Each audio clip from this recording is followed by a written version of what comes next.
covers the bell.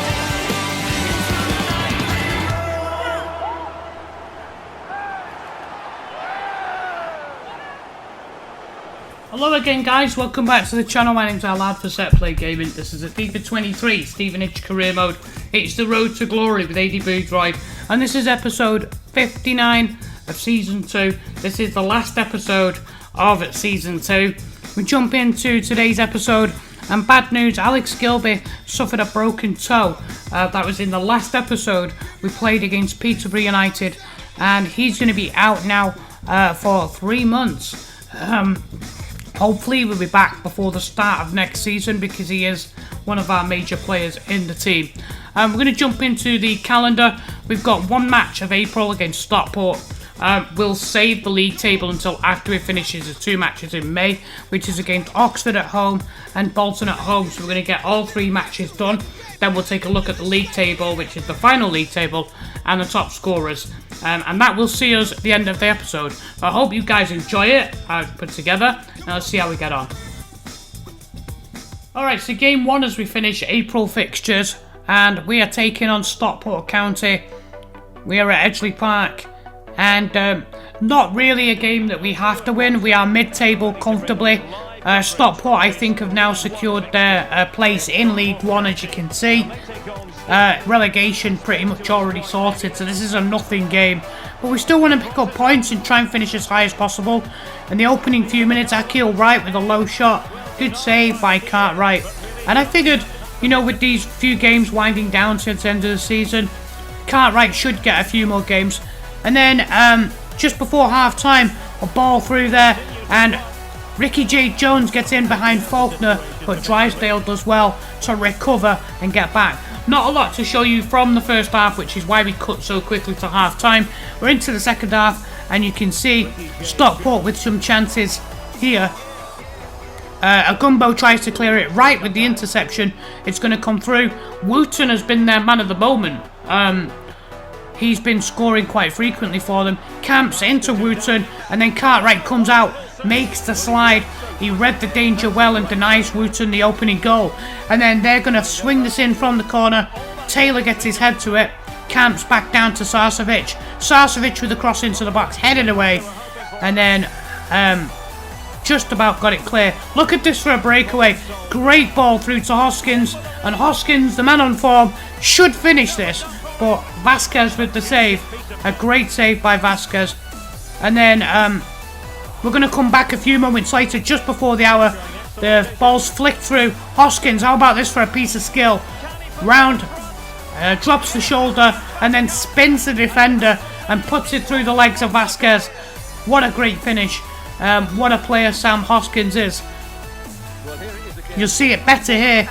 Drops the shoulder and then just spins him, just rolls him beautifully. And you'll see this replay. He sticks it through the legs of Vasquez. It's a great finish. It's actually Johnson who gets spun there. Hoskins with 3 goals in 10 since moving from Northampton. And I'm sure he'll do better when he's on the wing. But I'm really looking forward to using him in the next season.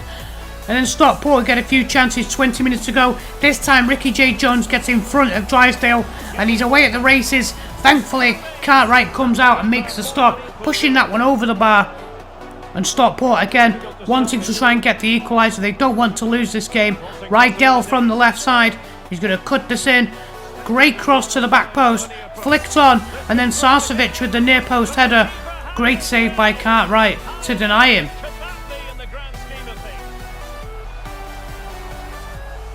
And then 5 minutes left. Sarcevic making a nuisance of himself. Camps is going to pull this, but he pulls it just wide. Went for that power shot, but didn't get the accuracy with it. Then Miles Hippolyte, we're into stoppage time. He's going to get free down the left-hand side. A bit of overrun there from James Wilding, but he should have crossed into the shooting. Luckily for us, he didn't, and we managed to escape from Edgeley Park with all 3 points. What a great way to kick off today's episode. On to the next game, see how we get on. So we just check out the FA Cup semi-final results and the final result for this tournament. Chelsea knocked out Manchester City by the score 2-1, and by the same score Liverpool knocked out West Ham. So Chelsea and Liverpool meet in the final. Manchester City's dominance of English football, I think, is well and truly over. And the winner is Chelsea by 3-2. They win the FA Cup. So we're going to end up with different winners of cups this year. As you know, I like to keep an eye on domestically what goes on in these competitions. Okay, so we're back at home and we're taking on Oxford United in the league. It's the second to last game of the season and looking for another 3 points, but it's not going to be easy because they've got some terrific players. Murphy's low cross finds Brannigan, and that's only 3 minutes into the game. Everybody missed it, but Brannigan makes a sweet connection, and it's a fantastic strike. But Harvey Cartwright gets across and makes a stop. And then just 3 minutes later, they're going to work this corner. It's pulled back to Elliot Moore, of all people. He's like 6'5" or whatever it is. Just completely shanks this, the captain. I think Cartwright has that covered. And then up into the 15-minute mark, you'll see Norris. Norris pulls it back. Kinsella into Gotts. Robbie Gotts pulls the trigger, but McGinty gets across. He's a good goalkeeper, that McGinty. Makes a great save there. A few minutes later, it's James Wilden. Look at this trickery and turning. Great skill. Crosses it in. Oh, and it's challenged by Nichols. And then, of course, the man of the moment, Sam Hoskins, is there to volley that into the roof of the net. Fair play to Nichols here. That's not really his game, but Nichols is surprisingly better in the air than I thought he would be. He really does launch himself into crosses. But yeah, I mean, he created that opportunity. You can see, actually, the defender impeded his own goalkeeper there. He might have even got a hand to that had he not been impeded. But 4 goals now in 11 matches for Sam Hoskins. And then we move closer to half-time. Got a nuisance of himself into Kinsella, back to Norris, and he thunders that one over the crossbar. Aidy Boothroyd furious with him. He said, "You should be getting that on target from there, lad." And look at that. Oh, so close for the second. Hoskins with the leading goal here after 20 minutes. We go into half-time. 1 goal to the good, and hopefully get that insurance goal. Kinsella here, just a few minutes after half-time, rolls it in, and Luther James Wilden on the breakaway, cuts in, goes for the shot, and pushed away by McGinty. I did say he was a good goalkeeper, to be fair. He's on our radar, but I think we're going to end up going for Jokel Anderson in the summer. And then look at this for a breakaway. Hoskins down the right, gets clear of the fullback. Hoskins, Norris, oh, and tipped by McGinty onto the crossbar. I wanted to include this in the highlights because it's a really good highlight. Brannigan, and then 20 minutes to go. Brannigan back to Seddon. Seddon into the box. Close range shot. And what a save that is, point blank by Harvey Cartwright. Back again. Brannigan, low shot. Cartwright up again. Ready for the next one. He doesn't look a bad goalkeeper, this Cartwright, you know. Gets down low and strong right hand to push it away. And then 10 minutes to go. Kinsella, O'Neill is going to get this out to Borthwick Jackson, into Kinsella, into Curran, Curran into Hoskins. Grab your brace, son. There you go. So Sasho Curran off the bench, you'll see, just has the vision here just to lay that off. And a great finish from Sam Hoskins.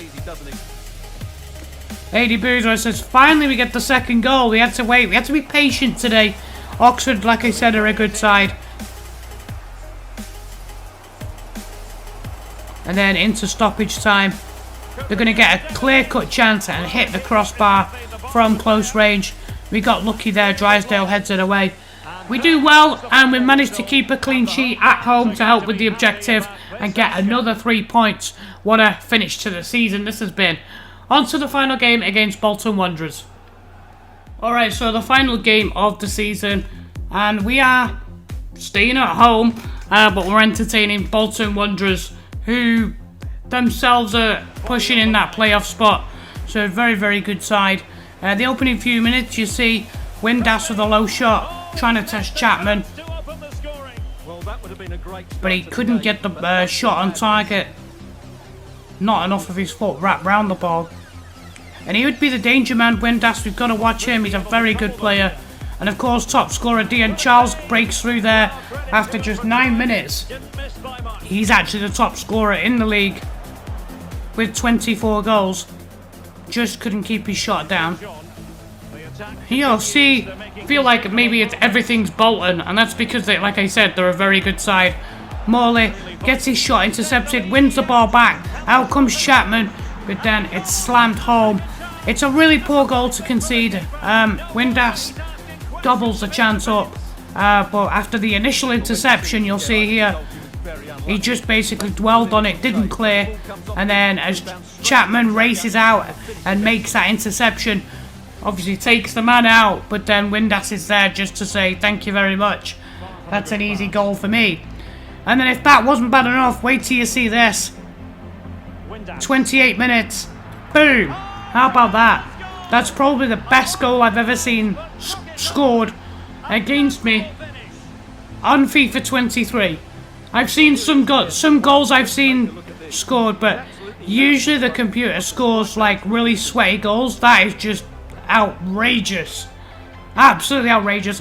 I'd love you to post in your comments and let me know what's the best goal you've had scored against you. That's probably one of the best. Absolutely phenomenal strike. I often complain about FIFA's cheese and stuff like that, but that was just ridiculous. And then they come back again. Windass looking to add the third. Chapman just about keeping them out. These were pretty much a cut above us in this match. They were passing and movement. The movement and passing was just way above anything that we could deal with. And so we go in at half time. We are 2 goals down, and Josh Windass with both goals. And pretty much more of the same in the second half, unfortunately. Murdoch getting caught out, but he wins the ball back, and then Sadler gets the ball back. He's going to cross this in, and Deon Charles is there to score to make it 3-0. Unfortunately, that goal does then give him the golden boot. 25 goals in League One. Really well taken. A gumbo not tight enough to him there. And he finishes with a plum. And then with about 15 minutes to go, it's like, what the hell, just go for it. Let's at least give the fans something to cheer about. In comes Brooks. Teddy Brooks with the shot, and pushed away by Wagner in the Bolton goal. Really strong save. Maybe try and get ourselves at least a consolation goal. It's going to come down to Hoskins, and of course, he buries it. The man of the moment, Sam Hoskins, scored against Stockport, scored the winner against Stockport, and he scored 2 against Oxford, and scored here against Bolton. So 4 goals. He scored all our goals in this episode. And of course, we end up losing by 3 goals to 1. Sam Hoskins, 6 goals in 12 matches. Not a bad return, considering he's playing out of position. So with a few minutes to go, Hoskins this time, I think he gets a chance here, but ends up putting it wide. Linter into the box. Oh no, they are into the box. If he'd have controlled that and brought that down and finished. Johnson into Hoskins, and then he's going to knock it. Yeah, he's put that wide. And that would pretty much see us out. That's the full-time whistle. We lose at home on the final day of the season, unfortunately, by 3 goals to 1. Doesn't mean a whole lot. It's just nice to win on the last day of the season. Let me know, post your comments below and let me know what you think. As we take a look now at the EFL League 1 final standings, Cardiff City win the league. They are champions by 13 points over Peterborough in second, who will go up automatically, making the playoffs. Ipswich Town, Charlton, Bolton and Wickham And with Lincoln City and Fleetwood narrowly missing out by 2 points, down into mid-table, we finished 12th. Give me some feedback. Do you think that's a good position for us? Did we overstretch it a little bit? I think that's a realistic position for us to finish. Derby, Wigan, Rotherham just above us, with Oxford, Plymouth and MK Dons and Forest Green just below us as we drop down into the bottom half of League One. You can see that Exeter City, Stockport, Shrewsbury and Bolton just about survived there. And in the end, 6 points comfortably over Crewe, Accrington, Port Vale and Wimbledon. Was fate was sealed a long time ago. They finished on 31 points, as some distance off. As we look now at the EFL League One top goal scorers, the Golden Boot winner is